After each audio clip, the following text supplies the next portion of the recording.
नमस्कार दोस्तों, स्वागत है एक बार फिर से आप सभी अभ्यर्थियों का परीक्षा मैग्नेट पर। दोस्तों, बिहार दरोगा सब इंस्पेक्टर की वैकेंसी का ऑफिशियली नोटिफिकेशन आ चुका है। दोस्तों, कुछ दिन पहले भी हमने एक वीडियो बनाया था जिसमें बताया था कि बिहार दरोगा एसआई की वैकेंसी जल्द ही आने वाली है। इसीलिए कहते हैं चैनल को सब्सक्राइब कर रखिएगा, क्योंकि नोटिफिकेशन सबसे पहले आपको हम लोग बता देते हैं। साथ ही में दोस्तों, बिहार दरोगा एसआई की जो वैकेंसी है उसका ऑफिशियली नोटिफिकेशन भी आ चुका है और इनकी साइट पर भी आपको देखने को मिल जाएगा। तो दोस्तों, आज हम इस वैकेंसी से रिलेटेड संपूर्ण जानकारी आपको बताएंगे, जैसे कि सिलेबस क्या है, सिलेक्शन प्रोसेस किस आधार पर होती है, सारी A to Z जानकारी आपको स्टेप बाय स्टेप बताने वाले हैं। तो वीडियो को पूरा जरूर देख लीजिएगा। सबसे पहले दोस्तों, हमने बताया था 1275 पोस्टों पर सब इंस्पेक्टर की वैकेंसी आने वाली है। दोस्तों, 1275 पोस्टों पर ही यह वैकेंसी आ चुकी है। साथ ही में दोस्तों, अगर हम अप्लाई डेट की बात करें तो 5 सितंबर से दोस्तों आप अपने फॉर्म को अप्लाई कर सकते हैं, मतलब भर सकते हैं। दोस्तों, फॉर्म भरने की लास्ट डेट 5 नवंबर होने वाली है, मतलब एक महीने तक आप फॉर्म को भर सकते हैं। 5 अक्टूबर से लेकर 5 नवंबर तक आप अपने फॉर्म को भर सकते हैं। और साथ ही में दोस्तों, बिहार दरोगा एसआई की वैकेंसी है, तो बिहार में एसआई की वैकेंसी का इतना ज़्यादा क्रेज है, यह आप लोगों से छुपा भी नहीं है। साथ ही में दोस्तों, अगर आपको एप्लीकेशन फीस की बात करें तो जनरल, बीसी, ईबीसी और ईडब्ल्यूएस के जितने भी मेल और फीमेल कैंडिडेट हैं दोस्तों, उनको जो फॉर्म भरने का चार्ज है दोस्तों 700 रुपये लगने वाला है। बाकी दोस्तों, SC ST के लिए 400 रुपये ही फॉर्म का जो चार्ज है भरने का वह लगने वाला है। अगर दोस्तों हम बात करें एज लिमिट काउंटेशन की कि एज लिमिट कब से काउंट की जाएगी, 1 अगस्त 2023 से दोस्तों आपकी एज लिमिट को काउंट किया जाएगा, मतलब 1 अगस्त 2023 से आपकी एज लिमिट को काउंट करेंगे।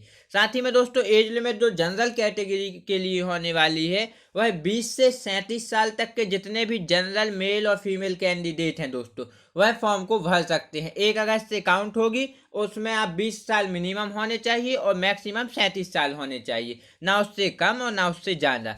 दोस्तों, कुछ अन्य कैटेगरी जो आरक्षित रहती है उनके लिए रिलैक्सेशन भी रखा जाता है। जैसे दोस्तों, बीसी और ईबीसी के लिए फॉर्म भरने में 3 साल की छूट मिलने वाली है, मतलब 40 साल, 20 से 40 साल तक वो लोग फॉर्म को अप्लाई कर सकते हैं। और साथ ही में दोस्तों, SC ST को फॉर्म भरने में 5 साल की छूट मिलने वाली है, मतलब 20 से 42 साल तक। तो इनके लिए थोड़ी रिलैक्सेशन रहने वाला है। क्वालिफिकेशन दोस्तों, मात्र अगर आप ग्रेजुएशन कर रखे हैं आपने तो दोस्तों आप फॉर्म को अप्लाई कर सकते हैं, मतलब भर सकते हैं। केवल ग्रेजुएशन ही मांगा गया है। कैटेगरी वाइज वैकेंसी डिटेल्स की दोस्तों हम बात करें तो जनरल में दोस्तों मेल कैंडिडेट की 441 पोस्टें निकली हैं और फीमेल की दोस्तों 153। ईडब्ल्यूएस में दोस्तों मेल कैंडिडेट की 111 पोस्टें निकाली गई हैं और दोस्तों फीमेल की 34। बीसी में दोस्तों मेल कैंडिडेट की 107 पोस्टें हैं और फीमेल में दोस्तों 36 पोस्टें हैं।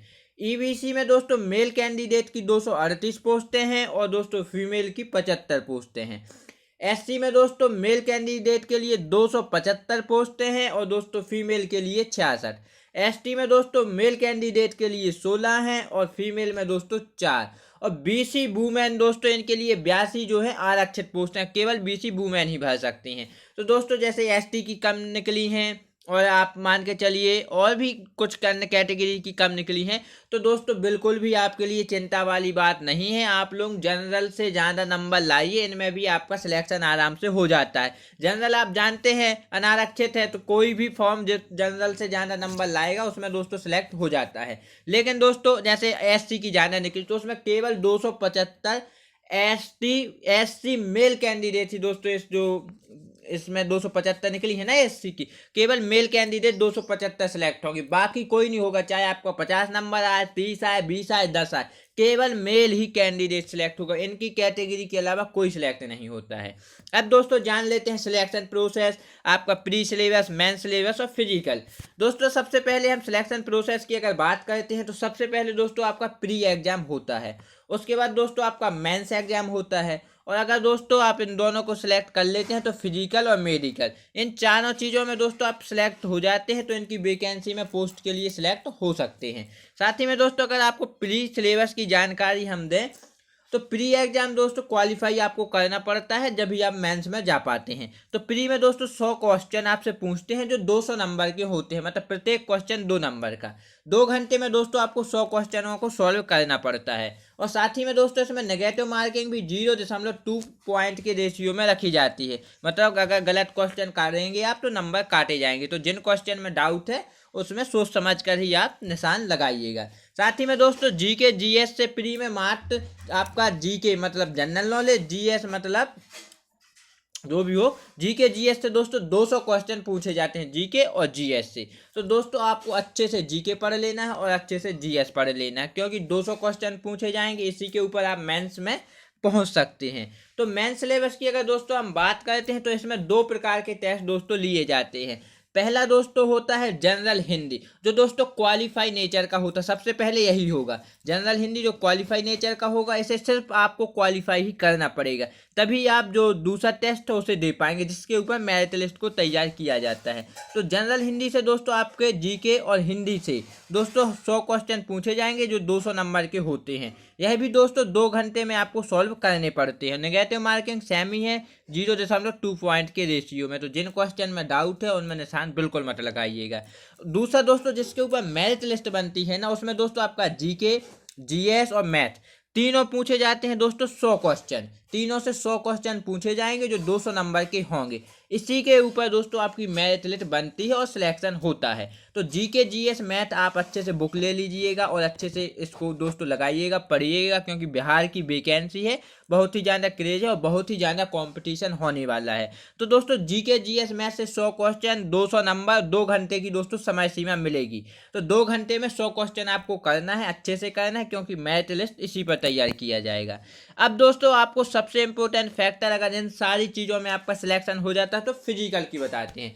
फिजिकल योग्यता की दोस्तों हम बात करें तो सबसे पहले मेल कैंडिडेट में दोस्तों जो हाइट रखी गई है जनरल, बीसी, ईबीसी मेल के लिए 160 सेंटीमीटर होने वाली है। बाकी दोस्तों अदर्स के लिए 165 सेंटीमीटर होने वाली, जैसे आपका विकलांग हो गया, SC ST। और साथ ही में दोस्तों फीमेल की बात करें तो हाइट 155 सेंटीमीटर रखी गई है ऑल कैटेगरी के लिए। बात करते हैं दोस्तों चेस्ट में मेल की, तो जनरल, बीसी, ईबीसी मेल के लिए 81 से 86 सेंटीमीटर तक चेस्ट, और दोस्तों SC ST के लिए 79 से 84 सेंटीमीटर तक। रनिंग की दोस्तों हम बात करें मेल कैंडिडेट में तो 1.6 किलोमीटर 60 मिनट में दौड़ना, मतलब दौड़ कवर करनी है ऑल कैटेगरी मेल के लिए। और फीमेल में दोस्तों 1 किलोमीटर 6 मिनट में रनिंग कवर करनी है ऑल कैटेगरी फीमेल के लिए। हाई जंप दोस्तों 4 फीट रखा गया है मेल के लिए और फीमेल के लिए रखा गया है 3 फुट। लॉन्ग जंप दोस्तों 12 फीट रखा गया है मेल कैंडिडेट के लिए और फीमेल के लिए रखा गया है 9 फुट। दोस्तों गोल फेंक, जो गोला फेंक होता है उसकी बात करें तो 16 पाउंड का गोला रहेगा और जो आपको 14 फीट तक फेंकना पड़ेगा मेल कैंडिडेट में। फीमेल में दोस्तों 12 पाउंड का गोला रहेगा और जो उनको 10 फीट तक फेंकना पड़ेगा। तो यह सब तो हो गई दोस्तों ऑफिशियली नोटिफिकेशन, जो भी मेंशन उसमें ऑफिशियली नोटिफिकेशन में की गई है। सारी जानकारी हमने A to Z step by step आपको बता दी है। साथ ही में दोस्तों आपको बता दें बिहार दरोगा SI मतलब सब इंस्पेक्टर की है वैकेंसी होने वाली है। बहुत ही ज़्यादा बिहार में इसका क्रेज है। 5 अक्टूबर से दोस्तों आपके फॉर्म भरने चालू हैं, तो अभी से तैयारी कर लीजिएगा, क्योंकि लास्ट डेट 5 नवंबर होने वाली है और एग्जाम डेट भी आप मान के चलिए नवंबर मतलब दिसंबर में आपके पेपर होने चालू हो जाएंगे। तो 2-3 महीने बच्चे हैं, अच्छे से तैयारी कीजिएगा। साथ ही में 5 अक्टूबर से फॉर्म भरने चालू हैं, तो ध्यान रखिएगा। डेट तो 5 नवंबर लास्ट डेट होने वाली, तो 5 नवंबर से 2-4 दिन पहले ही फॉर्म को भर दीजिएगा। आखिरी में नेटवर्क इशू होता है, फॉर्म सबमिट नहीं होता है तो बहुत बड़ी प्रॉब्लम हो जाती है। वैसे ही बहुत देर में वैकेंसी आ रही है तो फॉर्म भर दीजिएगा पहले। साथ ही में दोस्तों एज लिमिट वगैरह सारा कुछ बता दिया गया, कैटेगरी वाइज भी आपको जानकारी बता दी। फिर भी दोस्तों आपको कोई भी डाउट है तो कमेंट बॉक्स में पूछ सकते हैं। साथ ही में वीडियो अच्छा लगा हो तो वीडियो को लाइक जरूर कीजिएगा। आज के लिए इतना ही, धन्यवाद।